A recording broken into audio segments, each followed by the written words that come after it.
Le Tour de France de l'inclusion a débuté à Mérignac, près de Bordeaux, pour la région sud-ouest. C'était aujourd'hui la première étape de notre Tour de France de l'inclusion, format qui me semble vraiment réussi. On a pu avoir des échanges à la fois très précis avec des exemples d'initiatives, mais aussi avec des idées pour le futur entre de la fonction RH, entre des opérationnels qui, sur le terrain, ont pu confronter leur réalité avec les objectifs d'inclusion, de diversité de Vinci Construction. Très positif sur cette journée qui m'a permis de connaître les initiatives qui étaient menées au sein de ma région sur comment l'entreprise favorise l'inclusion de manière locale et très concrète. Ça m'a apporté effectivement pas mal d'idées pour pouvoir continuer à embaucher en promouvant l'inclusion dans notre société et dans ma direction d'activité. Seconde étape, Nantes, pour la région Grand Ouest. Cette journée, c'est vraiment une source d'inspiration, un moment de partage des opérationnels, des fonctions RH et puis surtout des collaboratrices, des collaborateurs de tous les horizons du groupe, de tous les métiers du groupe. Et je crois que c'est avec ce bagage que je vais repartir dans mes fonctions. On a soutenu une association qui s'appelle De l'or dans les mains, donc qui vise à revaloriser les métiers manuels auprès des collégiens. Donc ça tombe tout à fait juste avec nos objectifs aussi chez Vinci. Vinci 2SCT, ils sont venus nous voir avec Fabien. Ils nous ont dit, voilà, ils ont proposé l'action de mettre en place donc, ce truck santé afin de sensibiliser les intérimaires.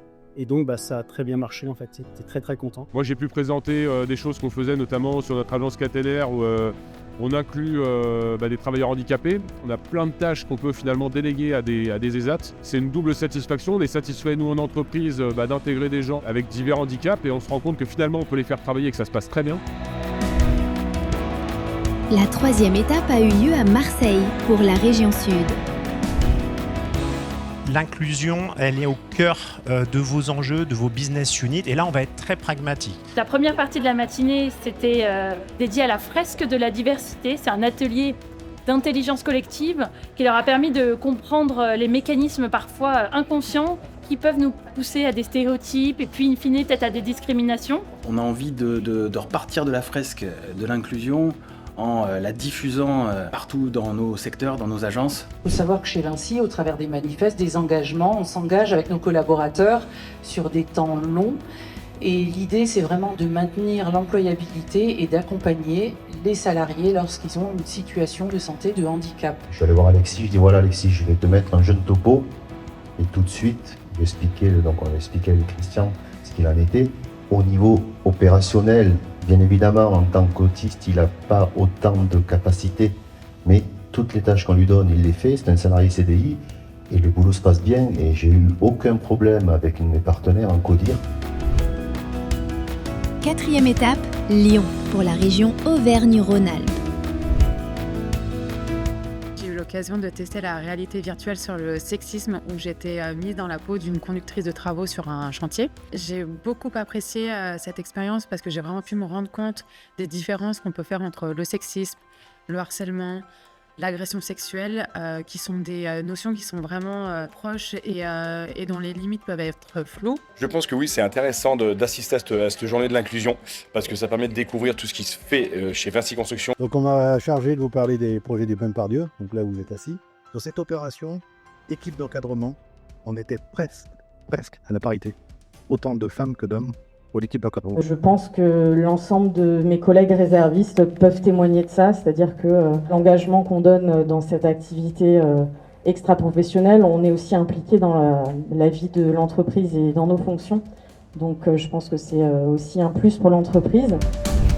La cinquième et avant-dernière étape s'est déroulée à Nancy et regroupait les agences du Grand Est.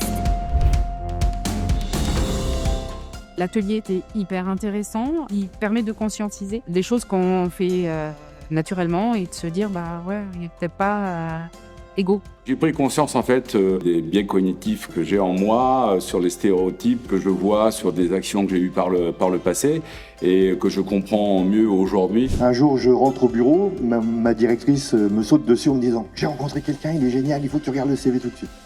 Je regarde le CV, 2 secondes, j'ai dit le bloc tout de suite, on ne le diffuse à aucune entreprise. Je pense que Sotram en va le prendre. Je suis en pleine insertion par le biais du GIEC. Le groupe Vinci essaie de mettre tout en l'évidence pour que les personnes de toutes couleurs et de toutes origines aient l'opportunité de pouvoir travailler chez Vinci.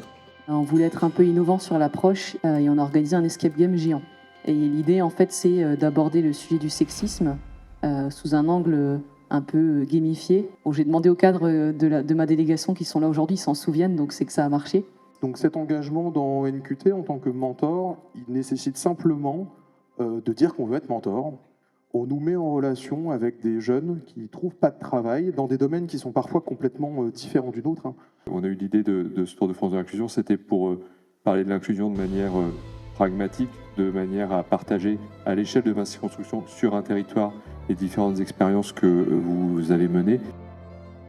De site en site, une seule promesse, construire une entreprise toujours plus inclusive. Et cette promesse nous a conduits à l'Archipel, pour la dernière étape du Tour de France de l'inclusion. Le Tour de France s'achève, certes, on l'a vu aujourd'hui, mais finalement ce n'est qu'un début. Nous l'avons fait pour enclencher une dynamique, et une dynamique durable. Notre responsabilité, elle, commence justement maintenant. Votre rôle est central, vous êtes des relais, vous êtes aussi des accélérateurs dans ce domaine-là. Le sujet sur lequel nous, on a décidé de travailler, c'est de travailler sur l'identification de ces potentiels qu'habitent les quartiers politiques de la ville, pour pouvoir les connecter sur la base des besoins réels du monde économique à compétences égales. Et donc, en installant une logique d'égalité de traitement, eh bien, on a pu, à un moment donné, émerger et faire en sorte que de plus en plus de talents se connectent au monde économique, répondent à ces difficultés de recrutement, à ces besoins réels, et puissent enrichir l'organisation par cette diversité de compétences. Les bureaux du cœur, c'est un concept assez simple, c'est les bureaux vides la nuit, le week-end. Qu'est-ce qu'on en fait? Eh ben, eux, leur concept, c'est de les accueillir, des invités, comme ils disent.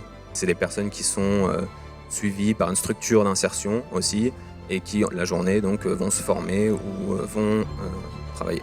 La journée d'aujourd'hui, elle permet de montrer qu'il est possible de concilier l'engagement citoyen, la conscience citoyenne et les intérêts de l'entreprise. Donc, quand on parle de performance globale, c'est vraiment aligné. On va poursuivre les actions qui ont été menées, on va continuer sur le terrain de l'inclusion et on va définir ensemble le projet de Vinci Construction.